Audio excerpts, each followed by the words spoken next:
मिट्टी से मुकद्दर तक। एक सूखे से जूझते गांव में हीरालाल नाम का एक बहुत गरीब आदमी रहता था।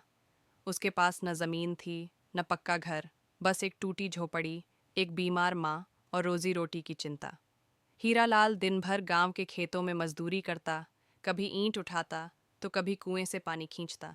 लेकिन मेहनत के बाद भी 2 वक्त की रोटी मुश्किल से मिलती। गांव के कुछ लोग उसकी गरीबी का मजाक उड़ाते और कहते, इसका भाग्य ही फूटा है।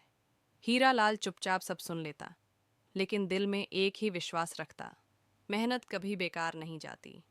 एक दिन गांव के बाहर रास्ता बन रहा था। मजदूरी करते समय हीरालाल की फावड़े से जमीन में कुछ सख्त चीज टकराई। उसने मिट्टी हटाई तो एक पुराना मिट्टी का घड़ा निकला। सब मजदूर इकट्ठा हो गए। किसी ने कहा, जरूर इसमें सोना होगा। लेकिन जब घड़ा खोला गया तो उसमें सोना नहीं बल्कि कुछ पुराने बीज और एक ताम्रपत्र था। लोग हंसने लगे और घड़ा वहीं छोड़कर चले गए। हीरालाल ने ताम्रपत्र उठाया। उस पर लिखा था कि ये बीज बहुत पुराने और दुर्लभ हैं, और अगर इन्हें सही तरीके से उगाया जाए तो ज़मीन को फिर से उपजाऊ बना सकते हैं। किसी को उस बात पर यकीन नहीं था, लेकिन हीरालाल ने निश्चय किया कि वह कोशिश करेगा। उसने गांव के बाहर पड़ी बंजर ज़मीन पर बीज बो दिए। रोज़ मेहनत करता, पानी लाता, धूप में खड़ा रहता, और माँ की दुआएं उसके साथ थीं।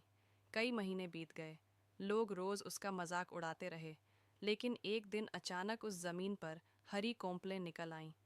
कुछ ही समय में वहाँ ऐसी फसल उगी जैसी गांव ने कभी नहीं देखी थी। मिट्टी में फिर से जान आ गई। गांव के लोग हैरान रह गए। फसल की खबर दूर दूर तक फैली। व्यापारी आए और ऊंचे दाम पर फसल खरीद ली। हीरालाल की झोपड़ी पक्के घर में बदल गई। माँ का इलाज हुआ, और सबसे बात, गांव को रोजगार मिला। हीरालाल ने कभी किसी से बदला नहीं लिया, बल्कि उसी बंजर जमीन पर और लोगों को काम दिया।